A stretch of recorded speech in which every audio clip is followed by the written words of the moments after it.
Welcome to the Day Life Jesus Show. I'm your host, Day Life Jesus, coming live to you Thursday, February 25th of the Satanic New Year, bro. For me, it's still fucking year 20. I don't know about you.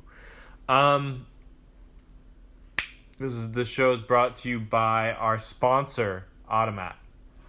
Buy your soul back. Our links in order to wash are cash.me/$washitall and paypal.me/washitall. Make a wash. It's the most important thing you could possibly do for yourself. Take a risk, bro. Place a bet on you. All right. On today's episode of the Day Life Jesus Show, DLS, DLJS, DJS.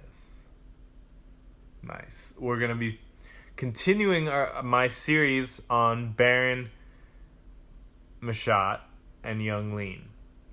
And just to give you a little bit of background, before I started doing this whole Messiah thing and joined the Day Life Army, I was a music business executive. I was an A&R and acquisitions man. So I did acquisitions for a record distributor called Red Eye Distribution, and also did A&R for their in-house label, which I founded, Break World Records. Now, just to give you a little bit of background from the last time I went live, please go back and watch part 1, 2, and 3, or else this won't make a ton of sense. You can still log in if you're just trying to catch a vibe, but if you really want the deets, if you want the story, go watch my previous 3 lives. This is part 4 of the tale of Barron Machat and Young Lean. Okay, where I left off last time. So, just to give you some background, Break World Records was about to sign Young Lean. Me and Barron had made a verbal agreement that we were going to do this deal.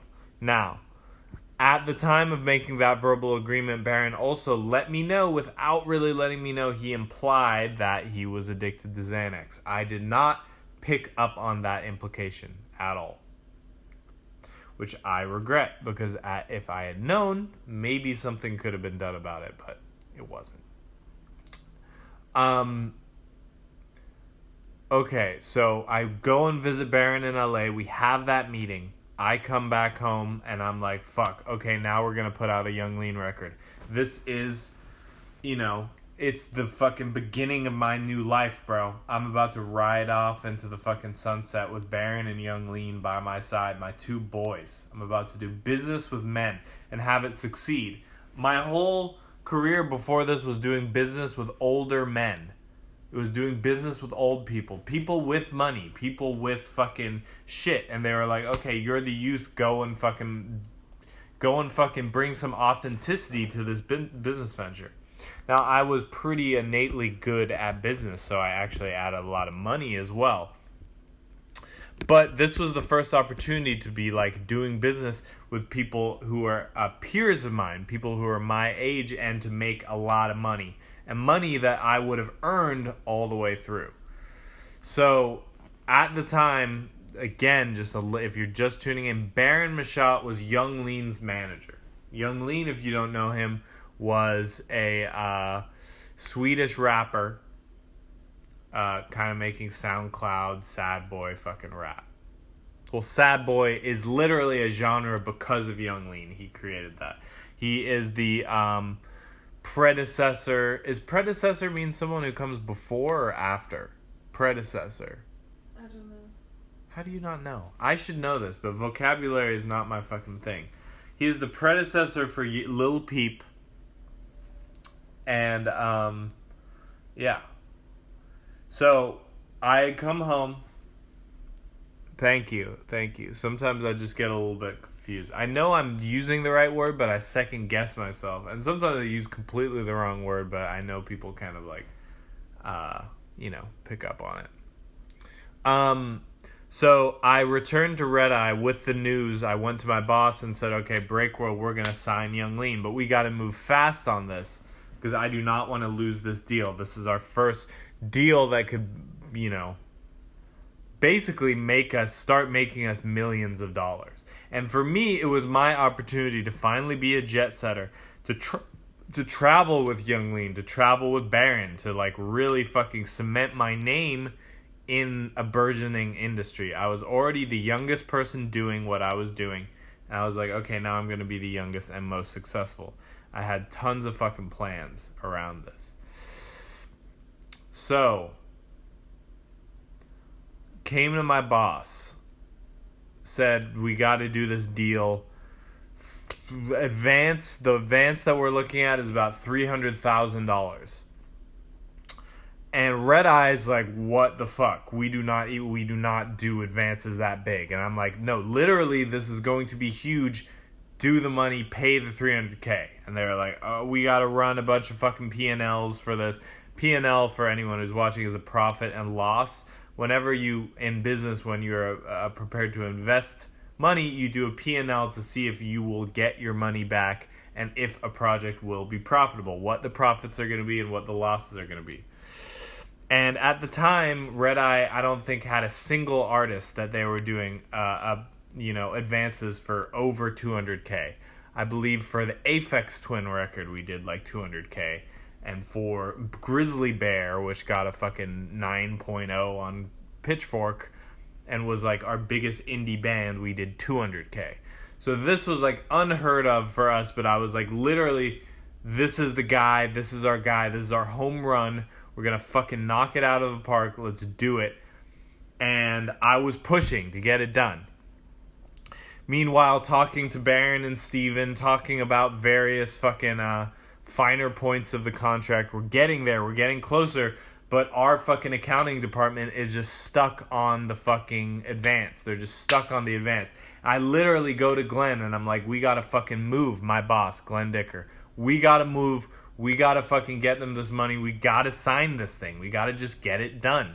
It's moving too slowly. This is not going to be good. We got to fucking seal the deal. So it goes on and on and on. And then eventually we get to a fucking place. And we're like, and my job as an A&R and business affairs coordinator was that I was the person negotiating the contract, talking with our lawyer and then talking to their lawyer, which in this case was just Stephen Machat, the former lawyer who was the main manager. So I was going back and forth between our legal team and their legal team, getting the numbers just where we wanted them, okay? And making sure all the finer points of the agreement. And I used to make fucking record contracts as a fucking living. That's what I did. So I was fucking fudging the numbers, bro. There's a lot of places that you can squeeze an artist in a record contract. You can get them on reserves. You can get them on what type of deal it is, whether it's a 50-50 split, whether it's an ownership deal, whether it's a licensing deal.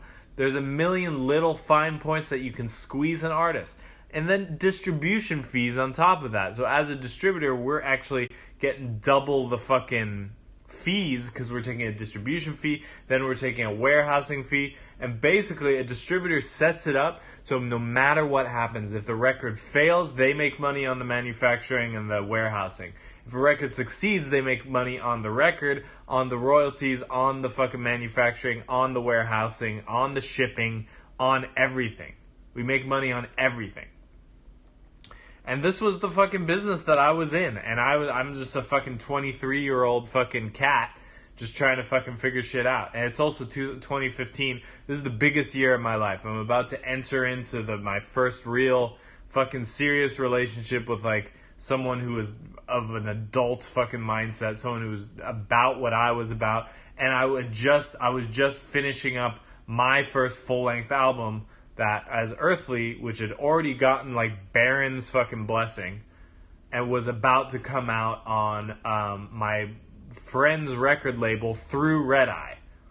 So I basically stacked all of my chips. This was going to be the perfect fucking year, bro. It was going to be the perfect year. I was going to be elevated to like an A&R superstar. I was going to be a music business superstar for my age. Going to be a jet setter. I was going to have a successful fucking release. I was going to have an artist that fucking banged. I was going to have my album out. I was going to be getting laid on the fucking regular. with like someone who's fucking cool with clout, bro. Because I was just done dating like this girl that had zero clout, and I was slumming it, and I was like, all right, I was about to glow up in all these fucking departments. Okay, so we finally get to the deal, and we finally, me and Steven, basically have a verbal agreement. We've worked this out. We'll sign in the morning. And that day, I was so fucking excited. I was like, okay, we got the fucking deal done. $300K, boom. Record contract, boom. Young Lean's gonna be on Break World. He's already on fucking Red Eye. Now he's gonna be on Break World fucking Records. He's gonna be on fucking Break World, bro. I was so excited. I was like, so excited. And I was like, bro, I gotta call Barron and let him know I'm fucking excited. And you know what I did not do that day? The one thing that I didn't do that day is I did not fucking call Barron. I did not call him. Because I was intimidated. He was 4 years older than me. He was already having success. He was like doing music business since he was a kid. His dad was fucking music business royalty. His fucking grandfather was music business royalty. This was someone I looked up to. This is someone who hung out with the artists that I fucking liked. He was down, like, people, like, his artists looked up to him. He was, like, the guy. And I was kind of nerdy and kind of just trying to fucking, I don't know. I had something, but I felt like I was a phony and he was the real deal. So I had anxiety about fucking giving him a phone call. I had anxiety about giving my boy a phone call because I was like, I looked up to him. And I was like, he doesn't want to be bothered with me right now. Bro, he's probably doing really cool stuff. He's probably fucking recording Young Lean and, you know, bro, going over the fucking new lyrics or whatever, or fucking talking to the artist, doing, you know. I didn't think to my head, dude, he's doing drugs with the artist. Like, get him the fuck out of there. Or call him, because something really fucked up is probably happening today, and he needs to hear from his label. Because I was his label. I was the larger fucking, I was the responsible party. Barron's the manager. The manager's got to be responsible, but then he's like the artist's dad, and then I was supposed to be his dad. And that day, bro, I talked to Steven. I was comfortable talking to Steven. I was comfortable talking to the old man, bro, because I had fucking tour in my, I could do business with these old guys. But then Barron was, I just looked up, I fucking idolized him, and I was like, I just can't make the call, and I just didn't make the call. I don't think I sent a text or anything. I did my business with Steven. We were like, congrats, bro, we're gonna do this, handshake, fucking it's on. And then that was that. And that day, I was so fucking pumped. I was like, my whole life is fucking ahead of me, bro. My fucking golden fucking rug, bro. Red carpet, bro. Everything's gonna fucking work out. And Tor gave me a ride home that day, I think. And Tor, just to give you a little bit more background, I think I go over this in the first episode. I was in a family business. I infiltrated a family business. This was Tor Hansen. This was my best friend's dad ran the company. So Tor was like my second dad, bro. So he was rooting for me as much as he was rooting for me to make money for his company. He's probably rooting more for me to make money for his company. But it was a whole nother thing. It was like a family business. It was like we were father and son bringing home the bacon. And he was the type of dad, and my dad's a fucking square nerd.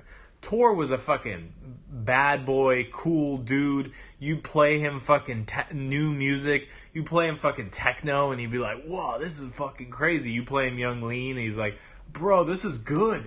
Like, you know, good. This is good music. I like Paul Weller and Nick Lowe and fucking The Jam. That's just, and Elvis Costello. That's the stuff I like. But, bro, this new shit, I'm really into fucking... I'm really into goth money, bro. This shit's really good. He was like the cool dad that you would show the latest fucking Witch House record to, and he'd be like, you like this? Bro, this is good. I like this too. Like, me and Brent would bring him Earthly records, and we'd bring him our music, and he'd be like, whoa, this is fucking futuristic and far out. I was used to bringing my fucking music to my parents and playing it for them, and them turning the fucking stereo off and saying it was bad and that they weren't gonna fucking support me anymore if I made music like that, and then me going to my bathroom and crying. I was not used to someone like being like, you are fucking talented. This music that you're picking out is great. I support you all the way. Let's fucking do business. My dad was like, let's not do business. Let me fucking steal all of your shit and I'll go do business. We're not doing business. Tor was like, business. I could use you. It was still like a little bit of like, I'm the fucking young guy feeding the soul of the company. So he's excited, bro. We're both excited. We're like fucking kids at a fucking candy store. We're excited. We're like, yes, we're gonna fucking do this. And I think it was his idea we should go fucking celebrate and have some drinks. So me, Brent, Finn, Finn didn't go. It was me, Brent, and Tor went to like the nicest bar in Carborough. Which it's not. It's a Chapel Hill. It was like in a college town. It was not a bar that I went to the fucking hipster bar or the dive bars. I went to, the Orange County Social Club or like Beau Bar. I went to hipster bars. I did not go to like a bar that like rich people and business people go. And it was North Carolina, and it wasn't like fucking Charleston, South Carolina. It wasn't snooty like that. But it was a bar. It was like, it was nice. The drinks started at $12. And I think the drink I got was probably $16. It was like a real fucking bar. So Tor's buying us drinks. It's fancy fucking cocktails. I'm drinking, we're laughing, we're talking about it. Brent's really excited. I'm excited. Tor's excited. We're like, bro, this is going to be it. We're about to fucking blast off, all right? We're about to fucking blast off. This is going to be the fucking moment. This is our moment. I was like, this is my fucking moment. I was like excited. I was wide-eyed. The world was opening up to me. The fucking stairway was fucking leading. Stairway to Heaven guitar solo just going off in my mind. I'm like, I'm about to fucking make it, bro. I've been grinding for this. And I had been working hard, bro. You get me in the early days of Red Eye, I was working hard. I was doing the extra hours. I was fucking dog sitting for my boss and cleaning up diarrhea, fucking dog shit off the floor. I was taking as many business trips as I possibly can. I wasn't doing vacations. I was doing business trips instead of vacations. I was turning my vacations back home to see my parents into business trips. I was reaching out to as many people as I possibly could. I was fucking leveraging my friendships to get new fucking A&R fucking bids. I was leveraging it all, bro. I was a workaholic, and I was like, the grind is paying off. This is the moment. This is the fucking thing. We're about to get it. We're gonna get it. It's gonna be it. Bro, we got it. We're doing it. We got it. It's fucking lit. We're doing it. I'm about to be a superstar. Fucking Young Lean's gonna be a superstar. I'm gonna be best friends with Young Lean and Barron, the fucking trifecta. Steven, I'm gonna add him as my fourth dad. We're gonna fucking do it. I have a new family.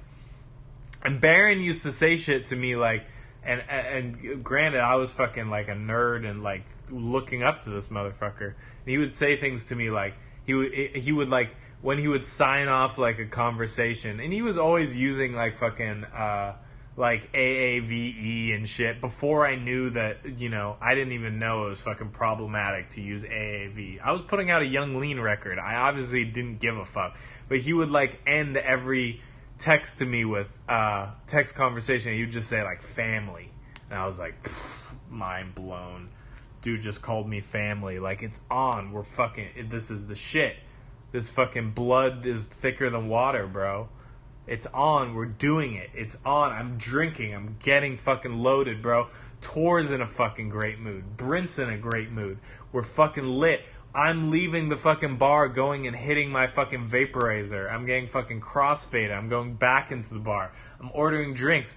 I remember at some point, Tor is like, Finn, who was like Brent's younger brother. Finn, who is actually the person who had his finger to the pulse on like this kind of music. Young Lean, I liked Young Lean. Brent liked Young Lean, but we were into some artsier crap than that. It was like, that was like pop music. we were into fucking, like, terrestrial tones and fucking whatever, like, you know, like awesome tapes from Africa and like indie shit and hipster shit, and like Young Lean was like us dealing, that was like our Britney Spears, and we got into it, but it wasn't like what we were about. We were more authentic than that. We were into Numinal Loom, the fucking tape label from Alabama that no one had fucking heard of, that had fucking like experimental fucking, you know, whatever. We were into experimental shit. We were a little bit highbrow. Young Lean was like, yeah, the money, there's money, we're gonna make it. And we didn't hate the music. It was like a cultural thing. Finn was like the age, he was a teenager. He was like, Young Lean, no, I fuck with Young Lean. Like, that is my music. That's what speaks to me. Me and Brent were like, Animal Collective is like our soul music. Like, that's the shit that's our soul. Finn was like, Young Lean is our soul. And I remember Tor at one point brought it up. Like, Finn just wants to make sure that we're not screwing over Young Lean with the deal. And I was like, bro, $300K? Like, how could we be screwing over someone with $300,000 advance? Like, I don't buy it. And I remember that. I remember that being the only thing. The rest, I just remember us drinking and being like, success, yeah. And like Tor fucking building up my ego and me being like, couldn't have done it without you, Tor. And Brent, you were the one who introduced me to Tor in the first place. I can't believe 4 years ago I was in Columbia College at the Dwight, at the fucking college, just, you know, in Chicago, and I didn't know what I was going to do, skipping class. Now I'm here and my career's about to take off. These were my moments of euphoria. These were my moments of, it's a new fucking paradigm. My life, this was me at the top. It is a new paradigm. And I thought it was only going to get fucking better. I thought this was the beginning of something. So I get crossfaded, and it's a work night. So no, we didn't go to a bar after that. We did some fucking early afternoon drinking, and then I like went home. And at this time, Dane, my buddy from Jordan, was like sleeping on my couch in my room. I didn't even have my own room. So I'm living this fucking relatively ghetto life for like what I'm doing. I was living in a fucking shotgun apartment with 5 people living in it in a 2-bedroom. One guy just sleeping in the couch in the hall. My best friend Brent and his girlfriend living in a tiny room. Me in a tiny room with a couch in it with my buddy, my white buddy, who had moved to Jordan to do some fucking, like, be a teacher there, ended up getting scammed in Jordan. They didn't have a teaching job for him, so he had to come back and, like, live on my couch rent-free. And I had a fucking broken window in my room. I was a mess. My life was a mess. Alright?